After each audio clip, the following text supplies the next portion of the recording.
दैनिक Chhattisgarh channel देखना शुरू कर चुके हैं आप और छत्तीसगढ़ प्रदेश की आज की तमाम सभी महत्वपूर्ण बड़ी खबरों की शुरुआत जय जोहार और नमस्कार के साथ। छत्तीसगढ़ में होने वाले पंचायत चुनाव को लेकर इस बार परिसीमन नहीं होगा। नई और स्वतंत्र पंचायतों का गठन भी इस बार नहीं किया जाना है।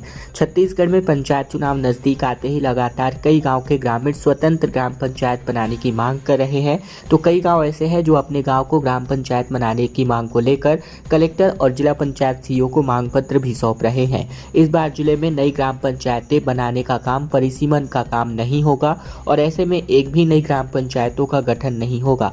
हालांकि जिले से 15 से अधिक गांव के लोगों ने अपना आवेदन दिया है। ग्रामीणों को अभी स्वतंत्र ग्राम पंचायत और नई ग्राम पंचायत के गठन के लिए और इंतजार करना पड़ेगा।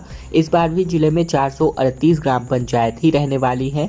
पंचायत उप संचालक की माने तो नई ग्राम पंचायत के गठन के लिए अंतिम जनगणना को आधार माना जाता है। 2011 की जनगणना के बाद से अभी तक जनगणनाएं नहीं हुई हैं और ऐसे में जानकारों की माने तो 2021 में जनगणना होनी थी लेकिन नहीं हो पाई। इसमें से एक कारण ये भी बताया जा रहा है, जबकि पंचायत उप संचालक आकाश सोनी ने कहा कि शासन से इस बार आय पत्र में निर्देश दिए गए हैं कि इस बार ग्राम पंचायतों का परिसीमन नहीं किया जाएगा।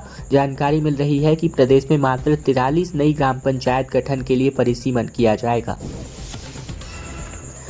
छत्तीसगढ़ के अंबिकापुर से खबर, जहां हाथियों ने 19 किसानों की फसलों को रौंद दिया है। खदेड़ने के लिए ग्रामीणों ने पटाखे फोड़े और गुलेल से भी अपना निशाना साधा। दरअसल छत्तीसगढ़ में सरगुजा जिले के उदयपुर वन परिक्षेत्र के अंतर्गत गांवों में 8 सितंबर से लेकर 12 हाथियों का दल उत्पात मचाया हुआ है। इस बीच हाथियों ने क्षेत्र के 19 किसानों की फसलों को पूरी तरह बर्बाद कर दिया है। ग्रामीणों ने भी उन्हें खदेड़ने के लिए पटाखे फोड़ने और गुलेल जैसे हथियारों से उन पर निशाना लगा रहे हैं। इस बीच बितके हाथियों ने कई बार ग्रामीणों को ही वापस दौड़ा दिया और ऐसे में वे ही जान बचा करके भागने को विवश होते नजर आए।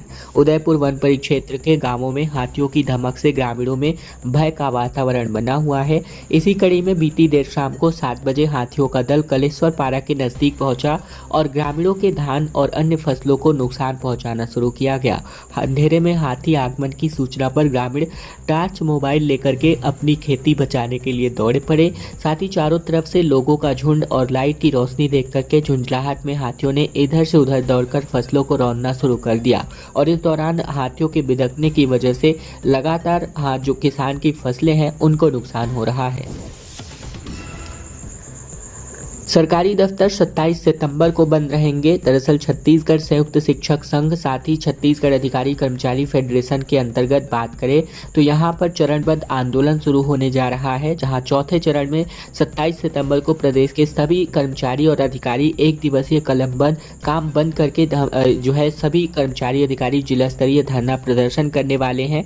साथ ही जिले के सभी कर्मचारी और अधिकारी सामूहिक अवकाश का फॉर्म भरकर आंदोलन में अपनी शिरकत करेंगे।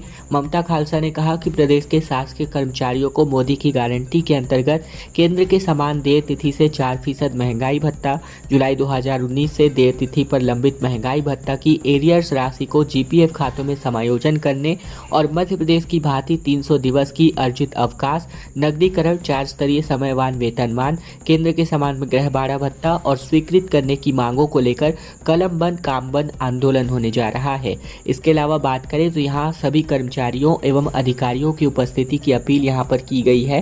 साथ ही चुनाव के दौरान घोषित मोदी की गारंटी लागू नहीं होने से नाराज हुए प्रदेश के शासकीय अधिकारी कर्मचारी ने आंदोलन का ऐलान किया है। प्रदेश भर के शासकीय अधिकारी कर्मचारी इसके विरोध में कल यानी 27 सितंबर को कलमबंद कामबंद हड़ताल पर रहने वाले हैं। हड़ताल के तहत प्रदेश भर के अधिकारी कर्मचारी जिला मुख्यालयों पर अपना प्रदर्शन करेंगे। छत्तीसगढ़ अधिकारी कर्मचारी फेडरेशन ने कर्मचारियों से अपील की है कि 27 सितंबर को एक दिवसीय अवकाश लेकर सुबह 11 बजे हिंदी भवन के सामने सामूहिक प्रदर्शन में भाग लेंगे। मुंगेली के गांवों में लोमड़ी का आतंक अभी भी मचा हुआ है, जहां 5 दिनों में लगातार 12 लोगों पर इस लोमड़ी ने हमला कर दिया है। दहशत के साए में जिंदगी जीने को मजबूर हो गए हैं, जहां लाठी लेकर के रात भर जगरानी करने को मजबूर युवा नजर आ रहे हैं। उत्तर प्रदेश के बहराइच के साथ साथ बात करें तो छत्तीसगढ़ के मुंगेली लोरमी में भी अब छत्तीसगढ़ के लगातार जो लोमड़ी का आतंक है वो बढ़ता जा रहा है, क्योंकि लोमड़ी में अब तक 5 गाँवों में 12 से ज़्यादा लोगों पर मुंगेली में इस लोमड़ी ने हमला कर दिया है। साथ ही लोमड़ी के आतंक से प्रभावित गाँवों में टीम पहुंची और ग्रामीणों से बातचीत की गई, जहां यहाँ ग्रामीणों के दहशत के बीच जीवन जीने को मजबूर हैं। इन्होंने अपनी आपबीती बताई। हाथों में लाठी लेकर के घूमते नौजवान अपने साथ हुई घटना की आपबीती बताते बुजुर्ग और आंखों में छाई दहशत को देखा जा सकता है, जहां लोरमी के 5 गांवों में यही हाल है। छत्तीसगढ़ के सरगुजा में हुए संदीप लकड़ा हत्याकांड के विरोध में अब सर्व आदिवासी समाज प्रदेश व्यापी आंदोलन पर उतरने वाला है, जहां अंबिकापुर से न्याय यात्रा निकाली गई। विधायक पर अपराधियों को संरक्षण देने का आरोप भी लगातार लगाया जा रहा है। सर्व आदिवासी समाज ने राजमिस्त्री संदीप लकड़ा की हत्याकांड के मुख्य आरोपी की गिरफ्तारी और 8 सूत्री मांगों को लेकर 2 अक्टूबर को राज्यव्यापी आंदोलन करने का ऐलान किया है, जहां सर्व आदिवासी समाज के प्रदेश पदाधिकारियों ने अंबिकापुर से सीतापुर तक न्याय यात्रा निकाली। पदाधिकारियों ने सीतापुर विधायक पर आरोपियों को संरक्षण देने का भी आरोप लगाया। प्रदेश पदाधिकारी सीतापुर में सर्व आदिवासी समाज के धरने पर शामिल हुए। संदीप लकड़ा हत्याकांड के मुख्य आरोपी की गिरफ्तारी, 2 करोड़ का मुआवजा, मृतक की पत्नी को सरकारी नौकरी दिए जाने समेत कुल 8 सूत्री मांगों को लेकर सर्व आदिवासी समाज सीतापुर में 15 दिनों से अनिश्चितकालीन आंदोलन कर रहा है। संदीप लकड़ा के शव का परिजनों ने अब तक अंतिम संस्कार भी नहीं किया है। सर्व आदिवासी समाज ने अंबिकापुर से लेकर सीतापुर तक न्याय यात्रा निकाली। इस न्याय यात्रा के बाद प्रदेश पदाधिकारी धरने में शामिल हुए और आम सभा को भी संबोधित किया। संदीप लकड़ा की पत्नी सलीमा लकड़ा ने अब तक मांगे पूरी नहीं होने पर दोनों बच्चों के साथ 2 अक्टूबर को थाने के सामने अपनी जान लेने का ऐलान भी किया है।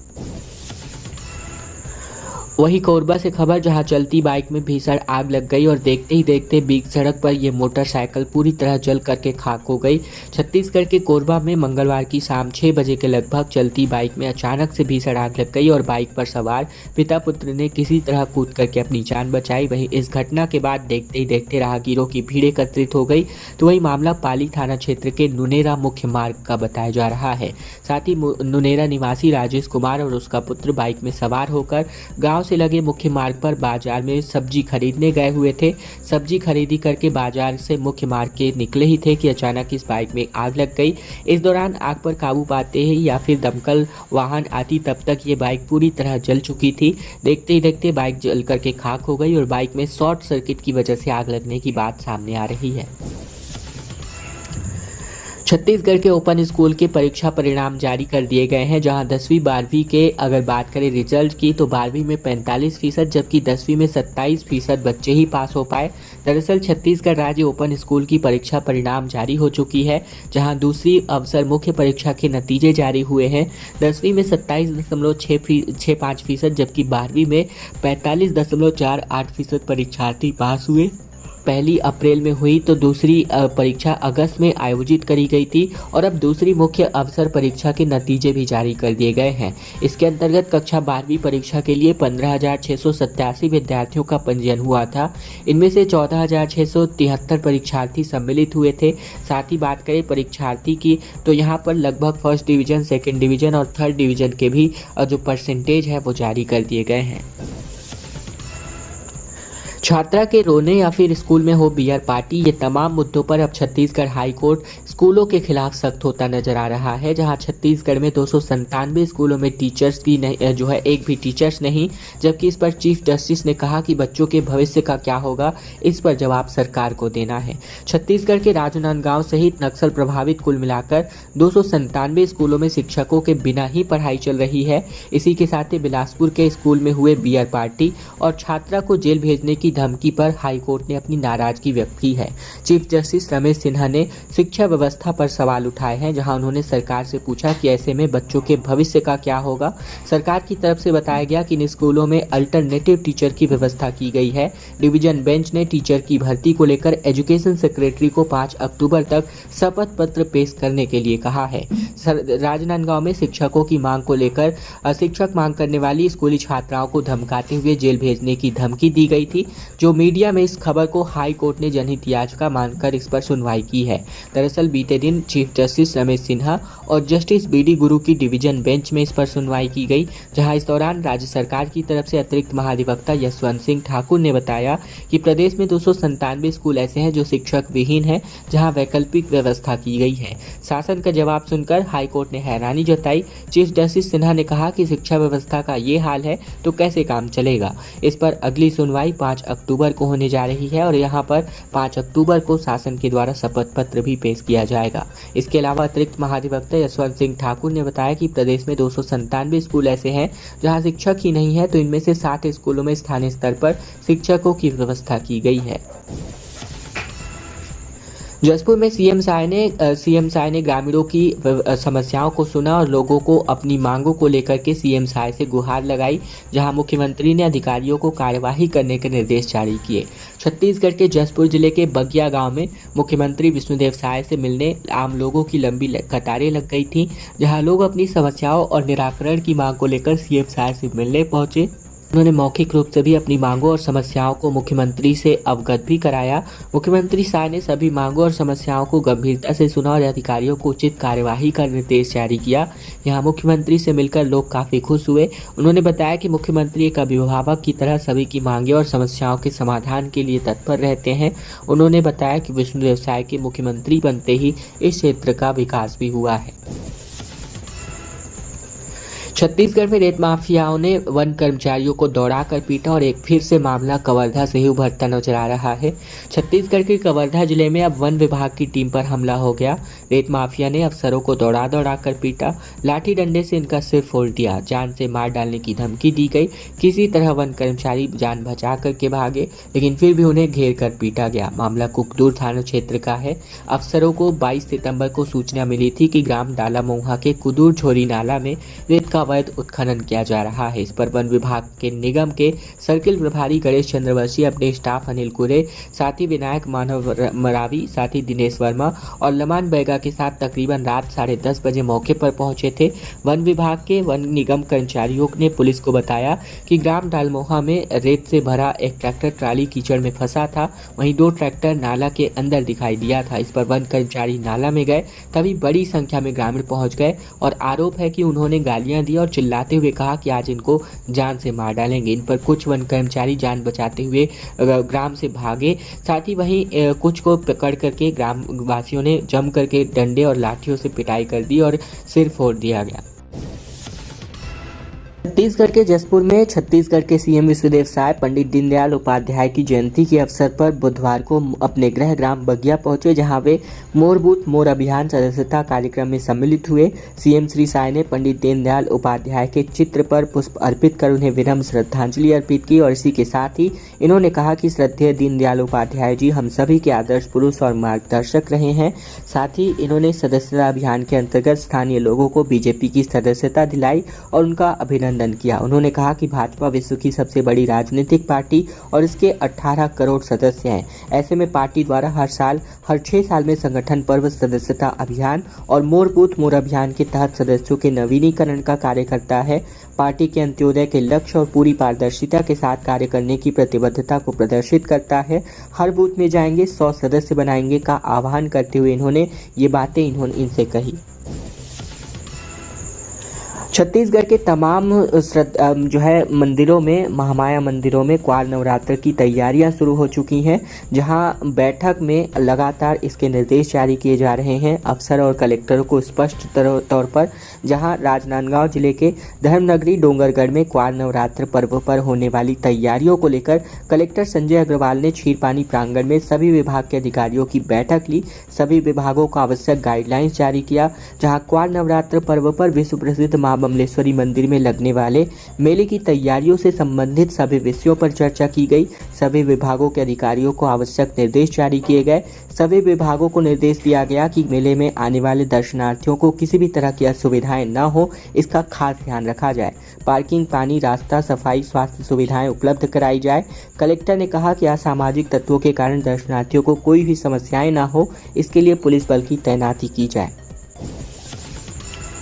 और अब खबर बिलासपुर से, जहां आरक्षक ने युवक को बेदम पीटा है। छत्तीसगढ़ के राजनांदगांव जैसा मामला एक बार फिर से दिखाई दे रहा है, जहां कमर के नीचे जख्म के गहरे निशान दिखाई दिए। बेटे और बहू से विवाद के बाद यहां पर पुलिस आई गई थी, जिसके बाद ये पूरा मामला हुआ।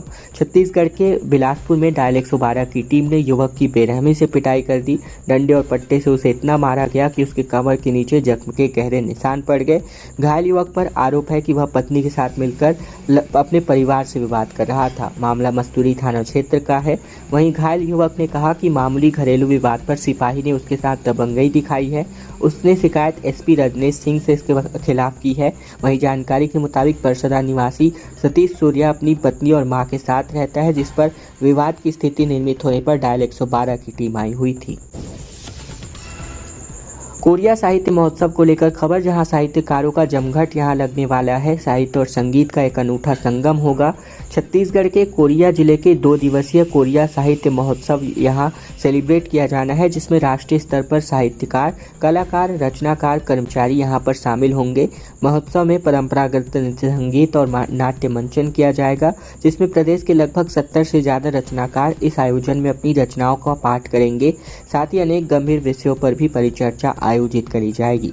2 दिवसीय कोरिया साहित्य महोत्सव मनाया जाएगा और लगातार दूसरे वर्ष आयोजित किए जा रहे इस साहित्य महोत्सव के आयोजन करने वाली टीम अभिव्यक्ति ने बताया कि इस बार ये आयोजन अपने आप में साहित्य और संस्कृति का एक अनूठा संगम होने वाला है।